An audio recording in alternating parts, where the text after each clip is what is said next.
Baik, assalamualaikum warahmatullahi wabarakatuh. Selamat pagi, siang, sore, siswa-siswi SMA Negeri 2 Bangkalan, kelas 10 khususnya ya. Eh, Masih di materi interaksi sosial ya. Kemarin sudah mempelajari pendekatan interaksi sosial menurut Herbert Blumer ya. Herbert Blumer dan Herbert Mead ya. Sekarang kita akan mempelajari pendekatan interaksi sosial dan faktor-faktor pendukung interaksi sosial. Minggu depan baru kita akan belajar tentang jenis interaksi sosial gitu ya. Nah, sekarang saya akan menjelaskan tentang pendekatan interaksi sosial menurut Erving Goffman. Jadi ada Erving Goffman itu nama tokoh sosiologi ya yang memahami interaksi sosial dari aspek yang paling kecil gitu, yaitu dari expression gitu ya. Nah, expression itu apa? Adalah pemberi kesan gitu ya. Jadi interaksi sosial itu tidak hanya dibaca berdasarkan bahasa yang digunakan ya, bahasa lisan atau bahasa teks yang disampaikan, tapi juga kesan yang diberikan dari teks tersebut gitu ya. Nah, kesan itu adalah keseluruhan dari bahasa tubuh dan bahasa lisan, sehingga bisa ditangkap maknanya seperti apa. Makanya orang yang belajar sosiologi, khususnya pendekatan interaksi sosial menurut Erving Goffman, harusnya lebih peka untuk mendeteksi kesan dari apa yang tidak diucapkan sebenarnya gitu ya. Jadi makanya orang sosiologi itu harus peka terhadap orang ngomongnya apa, niatnya untuk apa gitu sebenarnya. Bisa menyindir, bisa memuji, tapi dengan cara yang lain begitu ya. Nah, makanya sebenarnya pendekatan ini cocok untuk mendeteksi interaksi dengan pasangan gitu ya. Misalnya dalam hal ini perempuan yang sering dilabel memiliki banyak kode gitu.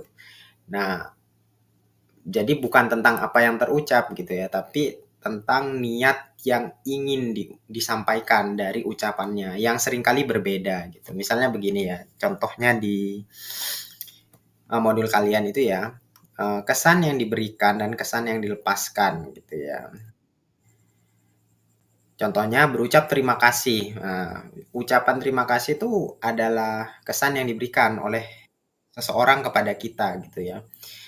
Ketika ditolong gitu ya. Tapi dengan wajah yang masam. Nah, wajah yang masam inilah kesan yang sebenarnya dilepaskan. Kita memberi kesan berterima kasih tapi wajahnya masam gitu, kayak nggak ikhlas gitu. Nah, sebenarnya orang kesan yang dilepaskan itulah kenyataan yang sebenarnya dari interaksi sosial yang sedang terjadi gitu.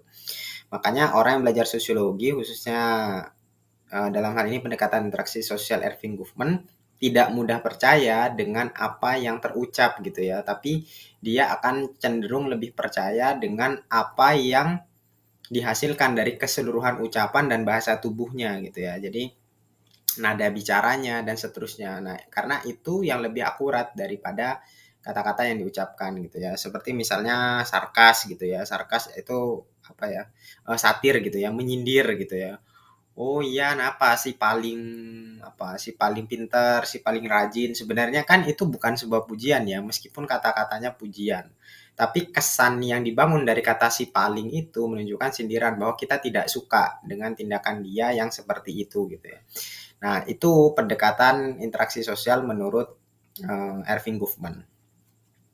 Selanjutnya adalah jenis interaksi sosial menurut George Simmel. Ya, saya rasa ini tidak perlu dijelaskan terlalu jauh ya. Jadi interaksi sosial itu meliputi interaksi sosial antara individu dengan individu, berarti satu orang dengan orang yang lain gitu ya. Antara individu dengan kelompok, satu orang dengan beberapa orang gitu ya. Terus antara kelompok dengan kelompok, antara beberapa orang dengan beberapa orang gitu ya. Jadi sederhananya ya dimaknai sebagai jumlahnya saja gitu ya, jumlah orang yang sedang melakukan interaksi gitu. Kayak saya mengajar di depan kelas berarti individu dengan kelompok. Saya ngobrol berdua dengan salah satu siswa gitu, maka individu dengan individu. Nah, SMA Negeri 2 Bangkalan, tim basket SMA Negeri 2 Bangkalan bertanding dengan tim basket SMA 1 Bangkalan, maka kelompok dengan kelompok. Terjadi interaksi antara kelompok dengan kelompok gitu ya. Jadi itu untuk jenis interaksi sosial menurut George Simmel. Nah, selanjutnya adalah faktor pendukung interaksi sosial. Apa yang dimaksud faktor pendukung interaksi sosial? Itu adalah hal-hal yang membuat orang melakukan interaksi sosial gitu ya. Atau hal-hal yang membuat interaksi sosial berjalan dengan baik gitu.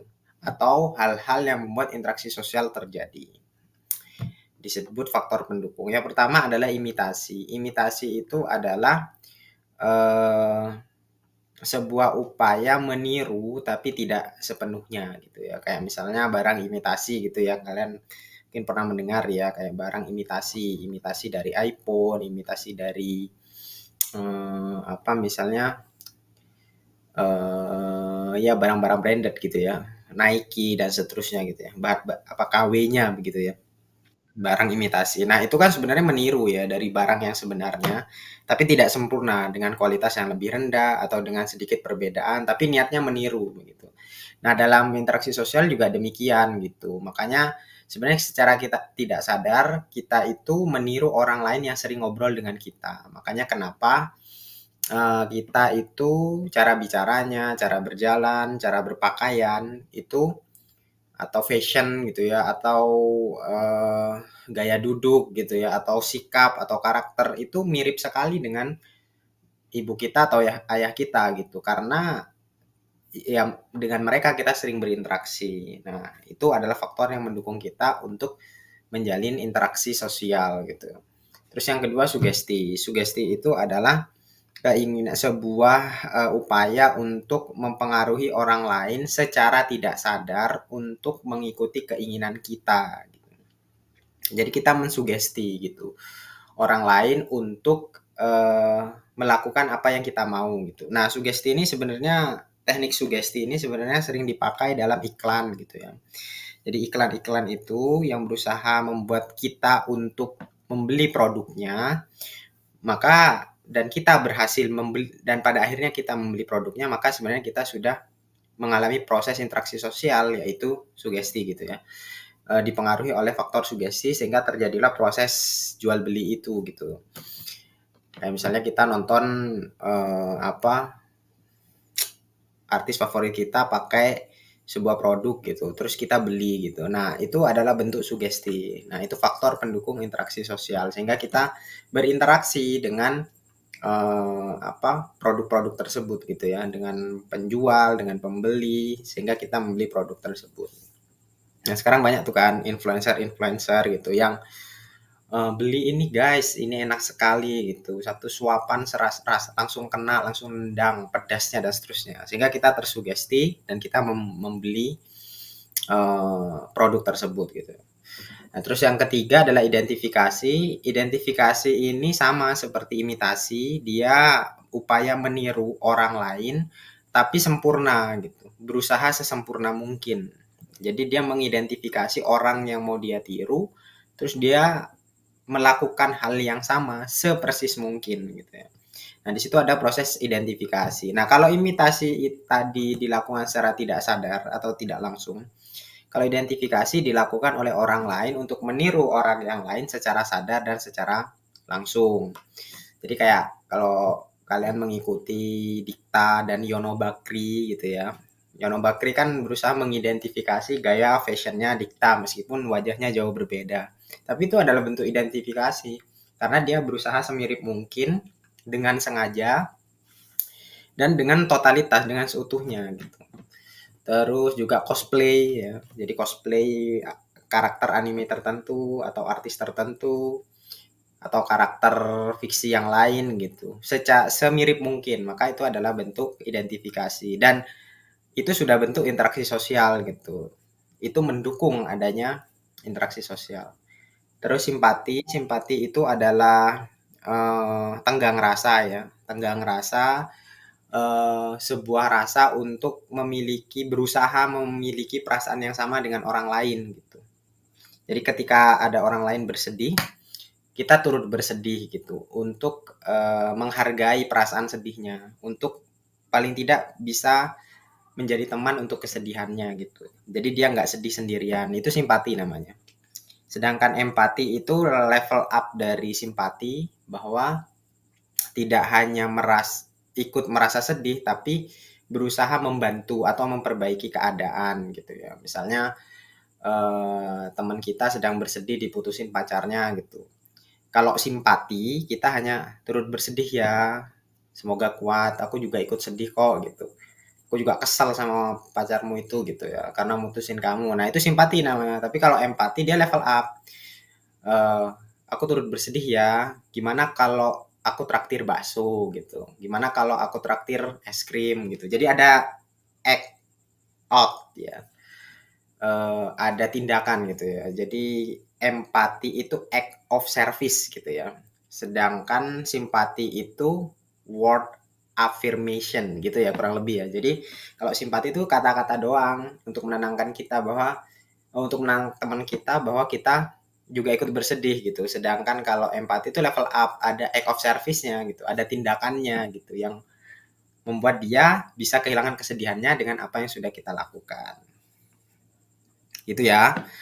Nah, sedangkan yang keenam adalah motivasi gitu ya. Jadi motivasi itu adalah motif gitu ya. Dasar katanya adalah motif untuk kita membangun interaksi sosial dengan orang lain. Jadi selalu ada motivasi, selalu ada kepentingan gitu ya.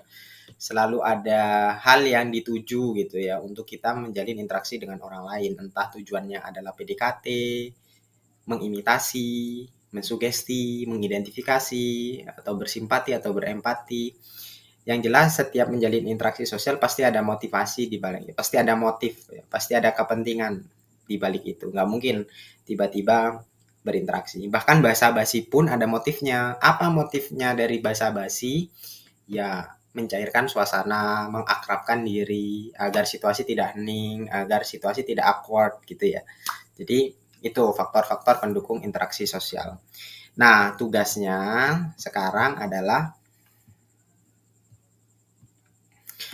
eh, membuat contoh kalimat seperti biasa, seperti yang kemarin ya. Jadi, silakan kalian membuat contoh kalimat yang bisa menggambarkan imitasi itu apa, sugesti itu apa, identifikasi itu apa, simpati itu apa, empati itu apa, motivasi itu apa. Gitu ya. Jadi kalimatnya seperti apa? Misalnya, Andi adalah seorang anak yang tegas karena dia sering melihat ayahnya yang disiplin sebagai seorang pimpinan polisi atau pimpinan tentara misalnya kan itu bentuk imitasi gitu ya. Jadi mengimitasi ayahnya kepada dirinya sendiri gitu. Dan seterusnya. Silakan dikerjakan secara berkelompok ya dengan teman sebangkunya. Jadi boleh sama gitu ya, tapi semuanya tetap mengumpulkan di link. Itu saja dari saya. Jika ada pertanyaan silakan diajukan di grup atau WA pribadi. Terima kasih. Saya akhiri. Wassalamualaikum warahmatullahi wabarakatuh.